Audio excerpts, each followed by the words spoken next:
ঢাকা মহানগর পুলিশের নবনিযুক্ত কমিশনার শেখ মোহাম্মদ সাজ্জাদ আলী বলেছেন, ঢাকার কোনো থানায় মামলা না নিলে সেই ওসিকে 1 মিনিটে সাসপেন্ড করে দেব। সোমবার ডিএমপির সদর দপ্তরে অটোরিকশা, অটো ভ্যান ও ইজি বাইক চালকদের সঙ্গে বৈঠকে তিনি এ হুঁশিয়ারি দেন। বৈঠকে এক রিকশা চালক বলেন, তাকে কামরাঙ্গীর চর এলাকায় রোববার ও এর আগে একদিন মারধর করা হয়। এমন অভিযোগের পরিপ্রেক্ষিতে ডিএমপি কমিশনার শেখ মোহাম্মদ সাজ্জাদ আলী তাকে মামলা না করার কারণ জানতে চায়। বলেন, মামলাযোগ্য হলে অবশ্যই ওসিদের মামলা নিতে হবে। মামলা না নিলে সেই থানার ওসিকে 1 মিনিটে সাসপেন্ড করা হবে। চাঁদাবাজির বিষয়ে তিনি বলেন, রিকশা ভ্যানে কোনো চাঁদাবাজি হবে না, গরিবদের কষ্টার্জিত অর্থ কেউ নিতে পারবে না। স্থানীয় লোকাল মাস্তানরা চাঁদাবাজির টাকা ভাগ করে খায়। যদি পুলিশের কোনো লোক চাঁদাবাজির সঙ্গে জড়িত থাকে তাহলে তার কোনো রক্ষা নেই। গরিবের কষ্টার্জিত টাকা কেউ নিলেই ব্যবস্থা নেওয়া হবে।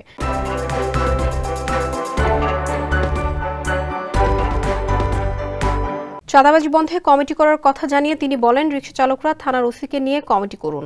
কমিটি চাঁদাবাজি বন্ধে কাজ করবে।